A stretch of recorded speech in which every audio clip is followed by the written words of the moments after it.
ایک عورت ہمارے گھر کے سامنے کرائے کے مکان میں رہتی تھی. اس کے 2 بچے تھے جن کے ساتھ وہ کھیلنے کے لیے روز اپنی چھت پر آ جاتی تھی. میں بھی ہر روز اپنی چھت پر شام کو اسے دیکھنے کے لیے جایا کرتا تھا. میں اس کو اشارے کرتا تھا مگر وہ اگنور کر دیتی تھی. اس بات کو 6 مہینے گزر گئے مگر وہ میری طرف دیکھتی تک نہیں تھی. تب میری عمر 18 سال تھی. تب وہ مجھ سے کافی زیادہ بڑی تھی، اسی لیے وہ شاید مجھے بچہ سمجھ کر اگنور کر دیتی تھی. پھر ایک دن مجھے بخار ہونے کی وجہ سے میں چھت پر نہیں جا سکا تو وہ عورت میری عیادت کے لیے میرے گھر چلی آئی اور میرا حال چال پوچھ کر واپس اپنے گھر چلی گئی. اس کا میری عیادت کو آنا میرے لیے اس بات کا اشارہ تھا کہ اس کے دل میں بھی میرے لیے احساس ہے. پھر جب اگلی شام کو میں چھت پر گیا تو وہ اشاروں میں میرا حال چال پوچھنے لگ گئی. میں نے اسے اشاروں میں بتایا کہ ہاں میں ٹھیک ہوں تو مسکرانے لگی. 2 دن بعد ایک پرچی پر میں نے اپنا نمبر لکھ کر اس کی چھت پر پھینکا. پھر اس نے مجھے فون کیا تو میں نے اسے اپنی محبت کا اظہار کیا اور پوچھا کہ کیا وہ مجھ سے شادی کرے گی، اور وہ ہنسنے لگ گئی اور مجھے کہنے لگی کہ تم ابھی بہت چھوٹے ہو، تمہیں سمجھ نہیں ہے کہ یہ تم کیا کہہ رہے ہو اور کس سے کہہ رہے ہو. وہ کہنے لگی کہ طلاق شدہ عورت سے کوئی شادی نہیں کرتا اور میں طلاق شدہ ہونے کے ساتھ ساتھ 2 بچوں کی ماں بھی ہوں. اس نے مجھے کہا کہ تم اب اچھے لڑکے ہو اور بس ہم دوستی کی حد تک رہ سکتے ہیں. میں نے اسے شادی کی مزید ضد کی تو اس نے مجھے کہا کہ اگر تم نے دوبارہ شادی کی بات کی تو میں تم سے بات ہی نہیں کروں گی.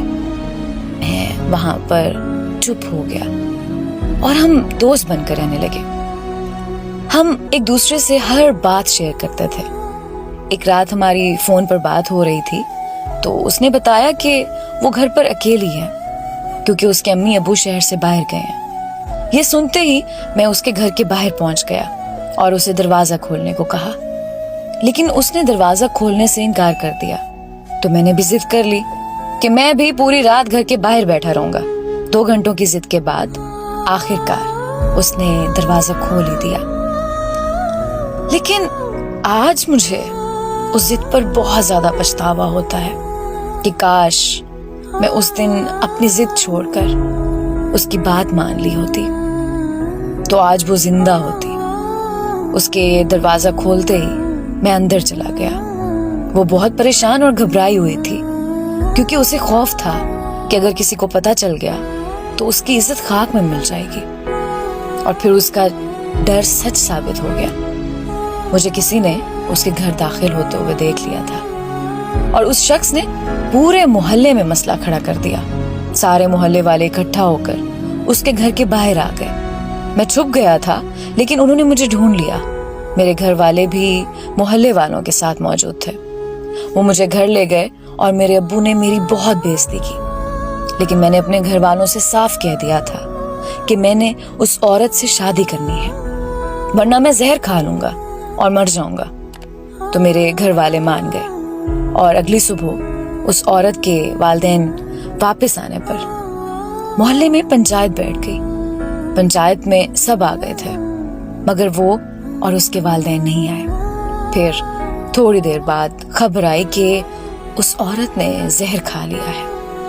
میں وہاں سے اس کے گھر کی طرف بھاگا لیکن میرے پہنچنے سے پہلے وہ مر چکی تھی.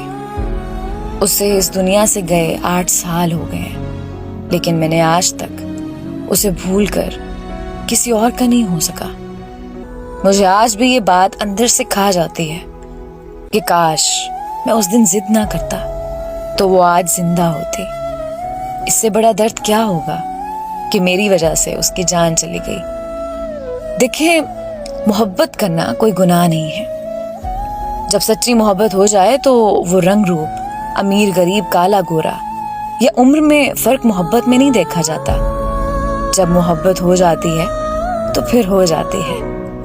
وہ ایک شعر ہے کہ وہ محبت کو ہوس سمجھتے ہیں تو کہہ دینا اسے، ہاں بدن ہی چاہیے لیکن تا قیامت چاہیے.